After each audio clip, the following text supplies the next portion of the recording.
Good morning Tuesday vlog ಇದು. ಈ ಗಿಡಗಳನ್ನ ತಂದಾಗ ತುಂಬ ಚಿಕ್ಕದಾಗಿತ್ತು, ಈಗ ಎಷ್ಟು ಚೆನ್ನಾಗಿ ಬೆಳೆದಿದೆ. ಅದಾದಮೇಲೆ ನನ್ನ ಮಗನಿಗೆ ರಜಾ ಇತ್ತು.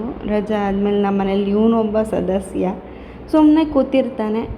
ಹೊರಗಡೆ ಬಂದು ಫ್ರೆಶ್ ಗಾಳಿ ಬರ್ತಾಯಿತ್ತು. ಮರ ಗಿಡ ಆಗಿರ್ಬೋದು, ತೆಂಗಿನ ಮರ ತುಂಬಾ ಚೆನ್ನಾಗಿ ಕಾಣಿಸ್ತಾಯಿತ್ತು ಬೆಳಗಿನ ಜಾವದಲ್ಲಿ. ಗಿಡ ಆಗಿರ್ಬೋದು, ಮರ ಆಗಿರ್ಬೋದು, ನಮಗೆ ಫ್ರೆಶ್ ಗಾಳಿ ಬಂದ್ರೇ ತುಂಬ ಚೆನ್ನಾಗಿರುತ್ತೆ. ಒಳಗಡೆ ಬಂದೆ, ನನ್ನೇ ನೋಡ್ತಾ ಇದ್ದಾನೆ. ಅದಾದಮೇಲೆ ತಿಂಡಿ ತಿಂದ್ಕೊಂಡೆ.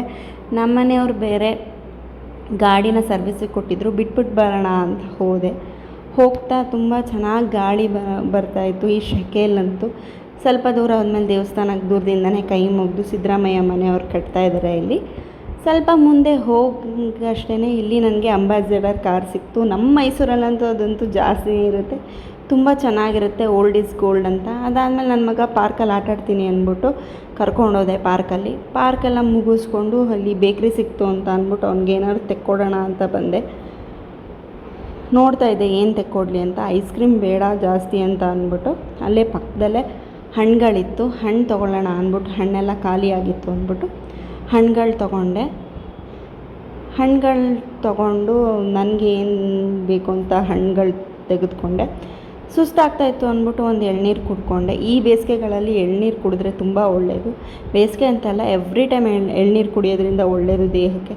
ಸಂಜೆ ಮನೆಗೆ ಬಂದು ರೆಡಿಯಾಗಿ ನನ್ನ ಮಗನ ಡ್ಯಾನ್ಸಿಗೆ ಬಿಡೋಣ ಅಂದ್ಬಿಟ್ಟು ಅವ್ನಿಗೆ 4 to 5 ಡ್ಯಾನ್ಸ್ ಇತ್ತು. ಅವನ್ನ ಕರ್ಕೊಂಡು ನಾನು ಹೊರಟೆ. ನಮ್ಮ ಮನೇಲಿ ನಾವು ಆಚೆ ಕಡೆ ಹೋದರೆ ಒಳಗಡೆ ಸುಮ್ಮನೆ ಇರ್ತಾನೆ. ಕೀ ಹಾಕ್ಬಿಟ್ಟು ನಾನು ಹೋದೆ. ನನ್ನ ಆಸೆ ಇಷ್ಟೇ, ನನ್ನ ಮಗ ಡ್ಯಾನ್ಸಲ್ಲಿ ಏನಾದ್ರು ಒಂದು ಸಾಧನೆ ಮಾಡಬೇಕು ಅಂತ ನಾನು ಮನಸ್ಸಲ್ಲಿ ಅಂದ್ಕೊಂಡಿದ್ದೀನಿ. ಎಲ್ಲ ಪೇರೆಂಟ್ಸು ಅಷ್ಟೇ, ನಮ್ಮ ಮಕ್ಕಳನ್ನ ಏನಾದ್ರು ಮಾಡಬೇಕು ಅಂತ ಎಲ್ಲರಿಗೂ ಹೇಳೋದು ಇಷ್ಟೇ. ಮುಖಕ್ಕೆ ಅಸಹ್ಯ ಕಾಣಿಸುತ್ತೆ ಅಂತ ಯಾರೂ ಹೆಲ್ಮೆಟ್ ಹಾಕ್ಕೊಳ್ದೇ ಇರಬೇಡಿ. ಹೆಲ್ಮೆಟ್ ಹಾಕ್ಕೊಂಡು ನಾವು ಗಾಡಿನ ಓಡಿಸ್ಬೇಕು ಅಂತ ನಾನು ಹೇಳ್ತೀನಿ. ಅದಾದಮೇಲೆ ನಾನು ನನ್ನ ಮಗ ಹೊರಟ್ವಿ. ಬಿಸಿಲೇನು ಅಷ್ಟಿರಲಿಲ್ಲ, ಕಡಿಮೆ ಬಿಸಿಲಿತ್ತು. ಅವನ್ನ ಕರ್ಕೊಂಡು ನಾನು ಹೊರಟೆ. ಅವನ ಜೊತೆ ನನಗೆ ಟೈಮ್ ಸ್ಪೆಂಡ್ ಮಾಡೋದ್ರಿಂದ ತುಂಬಾ ಖುಷಿ ಇರುತ್ತೆ. ರಜಾ ಇರೋದ್ರಿಂದ ಮನೇಲಿ ಒಬ್ಬಳೇ ಇರ್ತಾಯಿದ್ದೆ. ಇವಾಗ ರಜಾ ಇರೋದ್ರಿಂದ ಅವನಿರೋದ್ರಿಂದ ಒಂಥರ ನಾನು ಅವನ ಜೊತೆ ಆಟ ಆಡ್ಕೊಳಂಗಾಗುತ್ತೆ. ನಮ್ಮ ಮನೆಯವ್ರ ಆಫೀಸ್ ಹತ್ರನೇ ಡ್ಯಾನ್ಸ್ ಕ್ಲಾಸ್ ಇದ್ದಿದ್ದು. ಅವ್ನ ಡ್ಯಾನ್ಸ್ ಕ್ಲಾಸ್ ಬಿಟ್ಟು ನಾನು ಸ್ವಲ್ಪ ಹೊತ್ತು ವಾಕ್ಗೆ ಅಂತ ಪಾರ್ಕ್ ಹೋಗಿ ಬರ್ತೀನಿ. ಸಂಜೆ ಬಂದು ಮೊಟ್ಟೆ ತಂದಿದ್ದೆ, ಸರ್ಪ್ರೈಸಾಗಿ ಮೊಟ್ಟೆ ಸಾಂಬಾರು ಮಾಡೋಣ ಅಂತ ನನ್ನ ಹಸ್ಬೆಂಡ್ಗೆ. ಮೊಟ್ಟೆ ಸಾಂಬಾರು ಮಾಡೋಕ್ಕೆ ಎಲ್ಲ ರೆಡಿ ಮಾಡಿಕೊಂಡೆ. ಟೊಮೆಟೊ, ಈರುಳ್ಳಿ, ಬೆಳ್ಳುಳ್ಳಿ ಎಲ್ಲ ಫಸ್ಟು ಫ್ರೈ ಮಾಡಿಕೊಂಡು ನೀಟಾಗಿ ಎಣ್ಣೆ ಹಾಕಿ, ಸ್ವಲ್ಪ ಮಿಂಚು ಗುಡುಗೆಲ್ಲ ಬರ್ತಾಯಿತ್ತು, ಮಳೆ ಬರ್ತಾಯಿತ್ತು ಲೈಟಾಗಿ.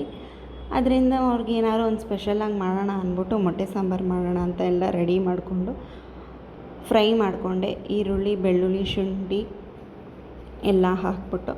ನನಗೆ ಅಷ್ಟು ಬರಲ್ಲ, ಬಟ್ ಆದರೆ ನನಗೆ ಗೊತ್ತಿರೋಂಗೆ, ನಾನು ಕಲ್ತಿರೋಂಗೆ ಮಾಡ್ತೀನಿ. ನನ್ನ ಹಸ್ಬೆಂಡ್ ಖುಷಿನ ನೋಡೋಕ್ಕೆ ನನಗೆ ಇಷ್ಟ. ಅವರು ಏನಾದ್ರು ಒಂದು ಖುಷಿಯಿಂದ ನಾನು ಮಾಡ್ಕೊಂಡಿರೋಂಥ ಖುಷಿಯಾಗಿರ್ತಾರೆ ಅಂದರೆ ಇದಕ್ಕಿಂತ ಇನ್ನೇನು ಬೇಕಾಗುತ್ತೆ. ಮೊಟ್ಟೆ ಎಲ್ಲ ಹೊಡ್ಕೊಂಡು ಆ ಸಾಂಬಾರಿಗೆ ಅದನ್ನು ಹಾಕಿದೆ. ಕುದಿಬೇಕಾದ್ರೆ ಸಾಂಬಾರಿಗೆ ಹಾಕ್ಬಿಟ್ಟು ನಾವು ತಿರುಗ್ಸೋಕ್ಕೇನು ಹೋಗಬಾರ್ದು, ಅದು ಮೊಟ್ಟೆ ಇದಾಗಿ ಬರಬೇಕು. ಹಾಗಿದ್ರೂ 1-2 ಒಡೆದೋಗಿತ್ತು. ಮಳೇಲಿ ಪಾಪ ಬಂದಿದ್ರು, ಹಾಗೆ ಕೇಳಿದೆ ಸಾಂಬಾರು ಟೇಸ್ಟ್ ಹೇಗಿದೆ ಅಂತ. ಚೆನ್ನಾಗಿದೆ, ತುಂಬ ಚೆನ್ನಾಗಿ ಮಾಡಿದ್ಯಾ ಅಂತ ಹೇಳಿದ್ರು.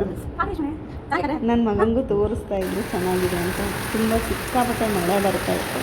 ಈ ವಿಡಿಯೋ ಇಷ್ಟ ಆಗಿದ್ರೆ ಲೈಕ್ ಮಾಡಿ, ಶೇರ್ ಮಾಡಿ, ಕಮೆಂಟ್ ಮಾಡಿ. Thank you so much.